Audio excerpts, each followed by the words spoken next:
I've made the possibly very unwise decision to read Dune as someone who's never read sci-fi or fantasy before, and I'm gonna vlog it. Wish me luck.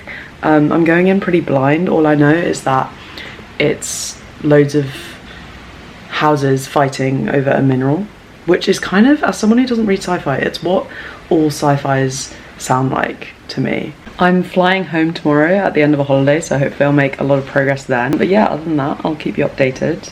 I'm scared.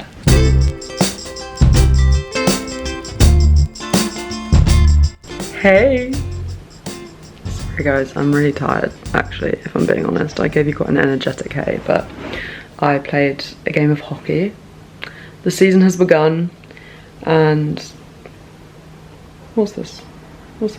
Okay, and it's tiring. First game back, my body is like, why are you doing this to me? I am 100 pages into Dune, and I'm excited to say that I'm really enjoying it. It's not how I expected it would be, and I have a little list, so I'm gonna just take you through it. First of all, there's a map. There's a map as you open the book, which is really fun. I almost want other books, or like more, I know other books do have maps, but I want more books to have maps, not just fantasy and sci-fi books, because it's kind of a fun little visual.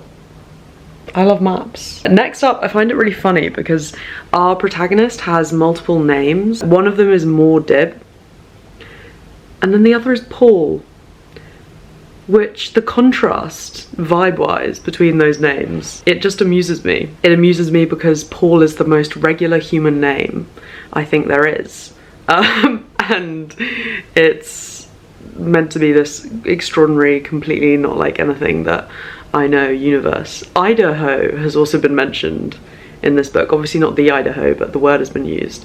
So I'm kind of enjoying that. It's a little bit strange. On the name thing as well, I thought the first 100 pages would be spent just learning so many characters' names, learning so many places, constantly not understanding what was going on, having to Google things. I really thought it was going to be a slog, and then it's kind of like, oh, but once you're into the world and you understand some of the context, it's easier. But I'm not finding it hard, and maybe it's because my expectations were that it would be really challenging, but yeah, I'm finding it a relatively easy read, all things considered. So if you're thinking of reading Dune and you're scared of it because you think it's really dense, so far it's just not as big and scary as I thought it would be. My final point is just that Paul, our main character, and his family have recently moved. It sounds like I'm describing like a suburban... Paul and his family have moved. Paul is 15 and is trying to make new friends. No, it's quite different from that. There's a war going on. Paul is magical. Anyway, they've traveled to a new planet. So there are a lot of things that they don't understand about this new planet that they're now calling home, about its customs and about how the physics works in that planet.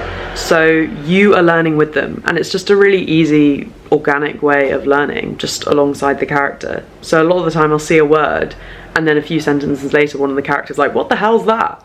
And I'm like, I agree, tell me more. And it's just really in general got me thinking about what other ways are there that sci-fi and fantasy explain worlds to you. I imagine some books maybe require quite a lot of brain juice for understanding the world, or the world isn't as directly explained. I'm kind of sad that I'm not a sci-fi fantasy nerd, because Dune set a precedent for a lot of other sci-fi fantasy worlds and a way of storytelling, and I'm kind of sad that I can't appreciate that element as much because I just don't know it very well. I'm definitely going to do a bit of googling and things, and reading around it after I finished. Okay, see you on the other side. Why did no one tell me how fun sci-fi was? It's making me use my imagination in a way that I haven't in so long. I'm just finding it really, really nostalgic. Not that I really read sci-fi growing up, but it does remind me, I think this is where the nostalgia comes from. It does remind me of a book called The 13.5 Lives of Captain Bluebeard. In it, there are loads of like weird mythical creatures and the laws of physics are just not the same. I think the reason why it's reminding me of that is because Captain Bluebeard comes across a big desert at one point. And Dune is obviously very deserty, and there are all kinds of weird creatures in it. And anyway, I'm loving that. It's reminding me of that, even though it's actually a very different book. No specific updates for you, to be honest. I just wanted to express my joy because I'm having a really great time.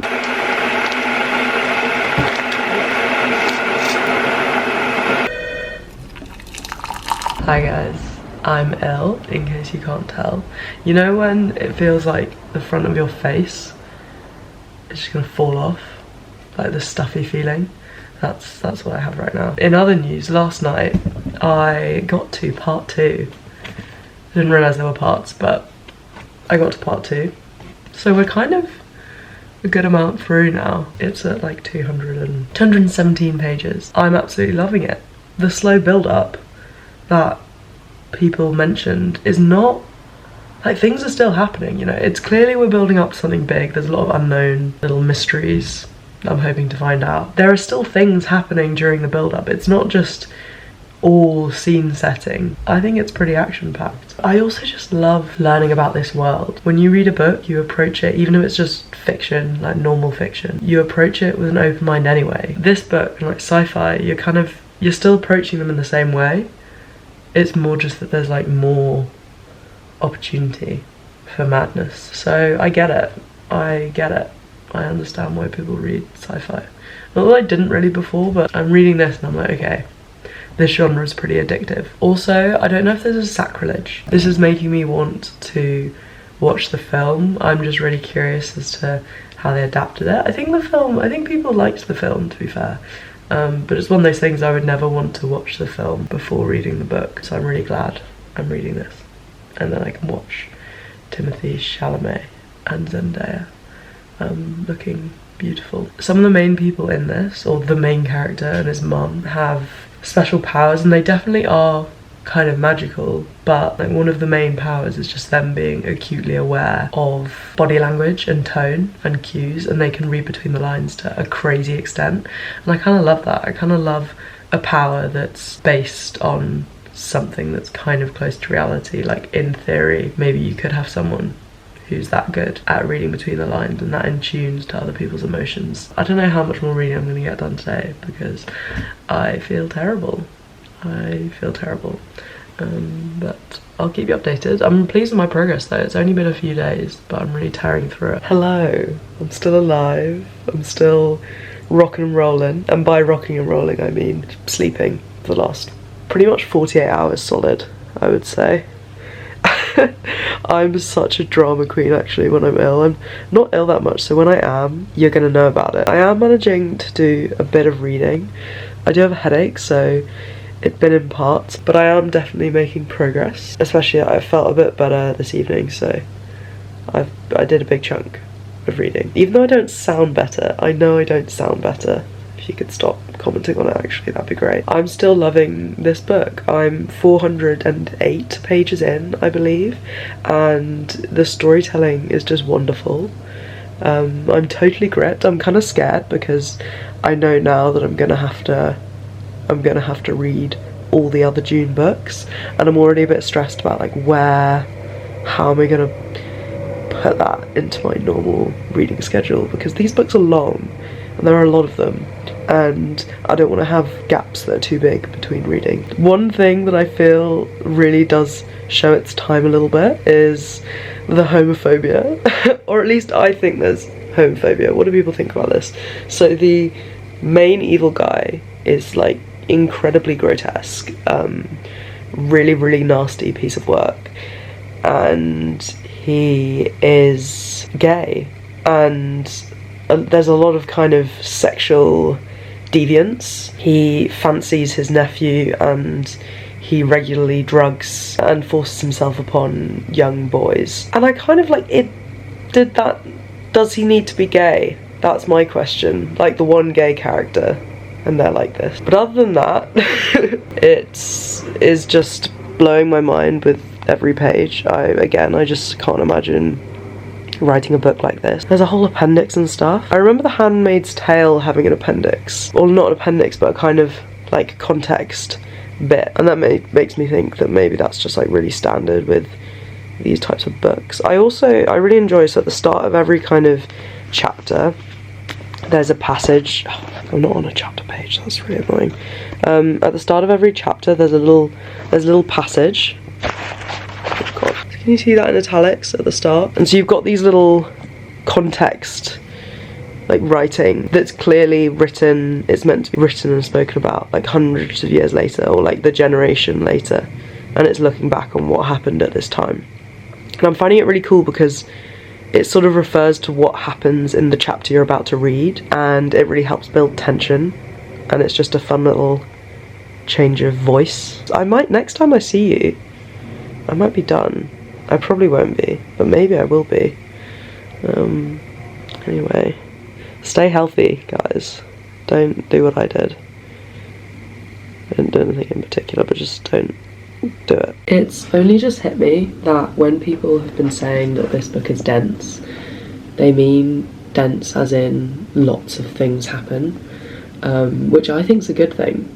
Lots of things do happen, and I was thinking dense more like where you have huge waffly paragraphs, which I guess when you think about it, sorry, our oven's broken. Which I guess when you think about it, it isn't what dense means. Like my brain wasn't working. The context was that dense was a bad thing, but I love how dense it is. But I guess maybe it's a bit much, like it's a lot for one read. In that vein, I've had a little Google, and it turns out the book is actually both films, which I'm excited about because I definitely don't want to watch any of the films before finishing the books, and I was a bit worried that I'd have to read the whole series in order to watch Dune 1 and 2. Dune 1 is the first half of the book, so I qualify already, even if I didn't finish. Anyway, let's finish this book. One thing actually that I do want to add, and I think I'm definitely being a bit grouchy, a part of me does find it hard because sometimes with sci-fi fantasy where you're allowed to make up rules, make up the laws of physics, I feel like it's a bit too much, like there isn't limit enough. They can just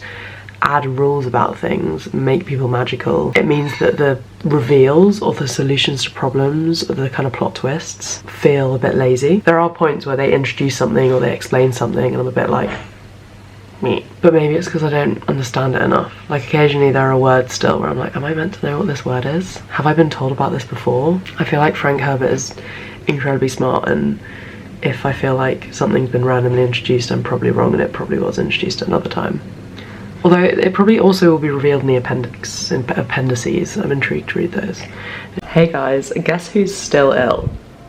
It's me. I'm the one who's still ill. Isn't that so rad of my immune system? I think I've been ill for like 4 days now. I'm worried that I'm going to look back on reading this book and the memories will be tainted because of how phlegmy and cold I've been throughout this period. It's the 6th day of reading. I keep saying that I'm like, oh, next time I see you I'll be finished, and I keep not doing that, but it looks like we're gonna finish it. I'm very close to the end of this book, and this is the 6th day of reading, so this book's getting done in a week, which is kind of fun. And I feel like although these books are really long, it is nice to read them quite quickly because there are quite a few things to juggle. That is one thing I will say with regards to how big and scary this book is. It's not as stressful and hard to juggle as I thought it would be, but equally there are quite a few characters and a lot of unfamiliar names and some very familiar names mixed in. The naming traditions are very irregular. I'm into the final, like there's a lot of climaxing has been happening, and I have a little gripe. I do feel that some things that have happened or some little plot twists don't feel as masterfully crafted as the rest of the book. In particular, I don't know whether, is this a spoiler? I'm going to say it vaguely, so if you've read the book you know, but if not, it won't make sense to you. In particular, like one person who suspects that another person was the person who did a big bad thing. You could tell that that was just a device to set up a chain of events as opposed to something that really made sense. I'm very unconvinced that somewhere along the line there wouldn't have been better comms. What else to tell you? Very funny. I am amused. A young child, a very young child, is highly skilled and magical, and she talks like an adult, and it is funny experiencing people's responses to that because I just can't help imagine experiencing that, like a 4-year-old or like a 2-year-old just like talking like a real person. And she chats quite a lot. She's quite rude. Like, Well, not rude, like these people deserve what she's saying, but she insults people. Like, she's not afraid to be mean, and it's quite funny. It's like waking up one day and you would have no idea that that day was the day that your entire self-esteem is just gonna be torn down by a 2-year-old. Anyway, I'm gonna finish this book. I'm gonna finish this book. I promise I actually will be done by the time I talk to you next. Guys, we're finished. Another big scary book has come to an end with June.